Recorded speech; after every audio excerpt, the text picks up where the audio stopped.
Hey guys, what is going on? It is the Broke Petrol Head here, back again with another video. I have to make a small apology that I haven't posted in a while. I've had an absolutely horrendous bout of flu and it has put me down for 2 weeks and I'm only just about getting over it. As you can probably hear, my voice sounds a little bit off, so excuse me about that. So I feel a little bit better and I decided that I should make a video, and it's a video that I wanted to make a couple of weeks ago because my car's just gone through its annual MOT. Now, if you're not from the UK and you don't know what an MOT is like a government car test that is for every car, van, truck, lorry, any vehicle on the road that's over 3 years old. If you buy a new car, it doesn't have to have an MOT until it gets 3 years old. Or if it's a classic car, like I think it gets to about 25 years old and then it's MOT exempt. So anyway, my car's just gone through its MOT. Ooh, there's a bad accident just up here on the M6. Oh my God, there's a car turned around the other way. Oh, that's not good. Wow. I didn't even know that. Ooh-wee. My word. I wonder, sorry, I'm getting distracted, but I don't even know how that happened. You might be able to see it as I'm driving past. You'll see two lorries in a second, and yeah, it's been pushed against the barrier as we're going past it now. So yeah, that burgundy car just got pushed against the barrier. So yeah, my car went for its MOT recently, and it's came back with an issue which I had fixed, but it kind of prompted me to think about the next car to get. So I've had this car now.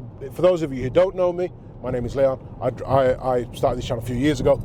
I drive a 2-litre Vauxhall Insignia diesel manual. It's a 2012 model. It is the Elite Nav, and it's supposed to be one of the higher spec models, but really it's not. It really isn't.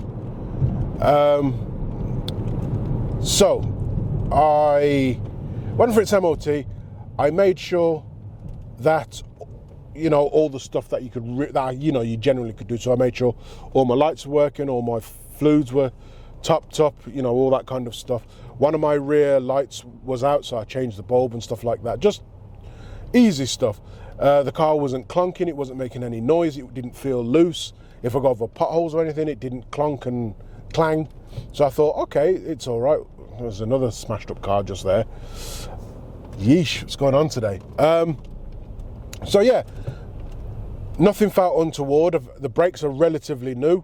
I had them done, I think, about last year or something like that. I had them brand new all round, so they're not, you know, it's not bad. This car's done 180,000 miles. I've had it since 2016 and put 100,000 miles on it, taken care of it, maintained it. So I thought, well, hopefully it should just be the cost of the MOT. So I took it down there, got back, and I don't know. It needed, and still needs, or needed, a rear spring at the back passenger side, where the spring sits into the bucket. It kind of compressed itself, so it's not sitting as proud as it should do, for lack of a better term, which really quite annoyed me, because in 2021, because I look back at my old paperwork, in 2021, I had that same one changed, and I've only done a few years out of it, and I don't drive with a lot of stuff in my boots, so I don't have a lot of weight over the rear axle. Bearing in mind, again, I've had this car for so long, I've done so many miles on it, and I've never had any trouble with the front suspension. I've never had anything said about my front suspension, but I've changed the rear springs twice on this car. So when I first got it and it had its MOT, the driver's side spring had cracked, so I had that changed, and then a couple of years later the other side went and cracked, so I had that one changed in 2021, and it needed changing again, which really annoyed me, because I was like, so what is it about the manufacturing process of these springs that are just they've got to be subpar, because 2 years and I needed to change again, and this and the one on the passenger driver's side needs changing again, but it wasn't picked up as a defect on my MOT. It was more an advisory, which kind of annoyed me. I'm like, how bad is it? Of all the cars I've ever had, this one has had the most suspension work done that I've ever had. And I just got to the point where I was thinking, you know what, this car needs a load more money spending on it. And if I spend the money, or should I save the money that I was going to spend on to keep this car to the level that I like to keep it at, and buy something else? Now, this car, to be fair, like I said, I've had it 7 years and it's never put a foot wrong, other than once when it broke down because the the slave clutch cylinder went and I couldn't select any gears. Other than that, it's been, you know, perfect. Every day I've started it, it goes, it starts, never an issue. It's never left me stranded anywhere, apart from actually twice when the battery died in 2 separate occasions. But batteries are wear and tear, right, and they go when they go, so I can't really count that. But I've spent, since 2020, I've spent an absolute fortune keeping this car running. And you know, if I was to look at selling this car, first of all, I don't think anyone would even buy it, just because of the mileage. I mean, mechanically, it's all right, really.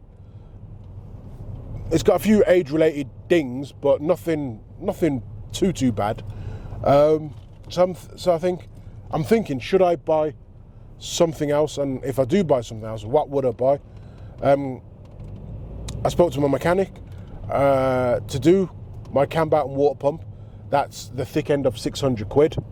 To do the other spring, you're looking at another 180, 200 quid.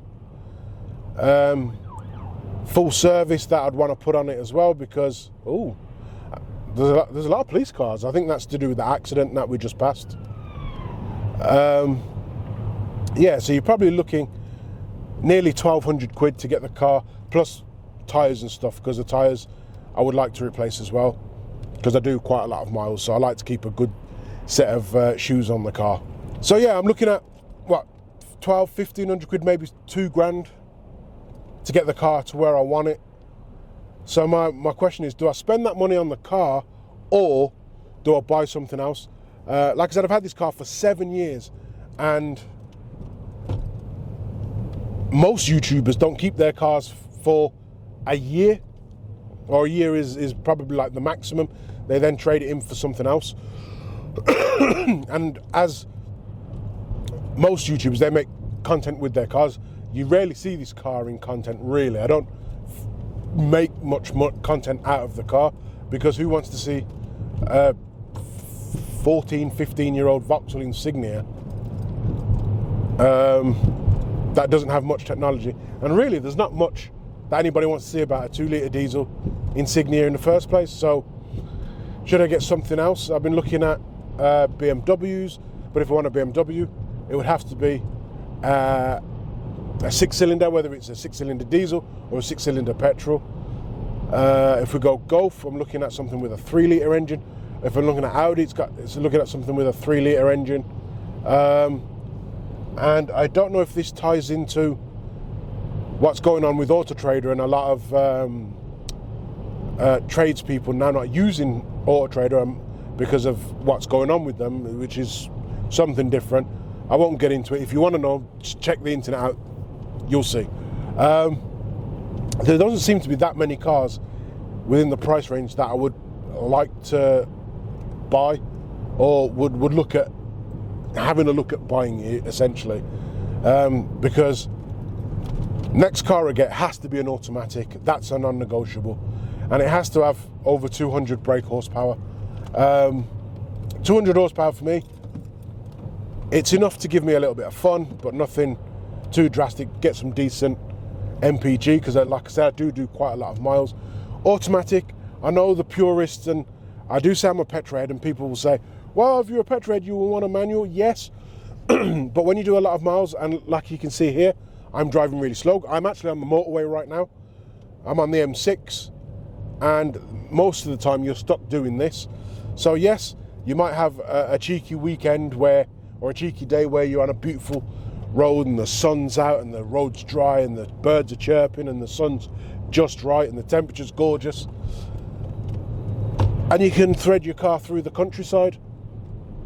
But generally speaking, you're driving like this, stop, start traffic, first, second gear. So for ease of life, just an automatic. Agree or disagree, comment down below. So that's my thing.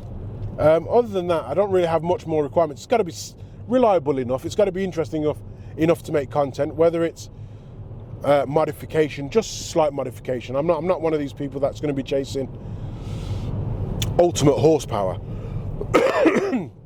because then you sacrifice reliability. And I like my reliability in cars. I've had more than enough cars that have tried to kill me. And there's a Ferrari. Ooh, that's 430 Spider. I've had more than enough cars that have tried to kill me over the years and broken down in random places and left me stranded. I don't want that. So something that's a bit fun, reliable, automatic, and you know, fun to drive, essentially. Something a bit different. I've never had anything rear wheel drive. I've never had anything four wheel drive, so that could be something interesting. I would love, and I suppose you could get one for £2,000, but my God, would it need work. A Range Rover. I'd love an L322, TD V8, 4.4 TD V8, or even better yet, which ain't gonna happen, a 5 litre supercharged. I ain't got that kind of bread. You know what I mean? Unless you guys subscribe, which you should do. So yeah, that's my thoughts on what I want for a car. And there doesn't seem to be very much stock out there. Now there probably is, but like I said, because of what's going on with Auto Trader, there's not much. There's not a lot of traders. There's not an amount of traders on Auto Trader that usually would be, because a lot of them have cancelled because of their price hikes and they feel that they've been greedy and stuff like that. I don't know. I'm not a car trader. I just hear what they say on the Tinterweb.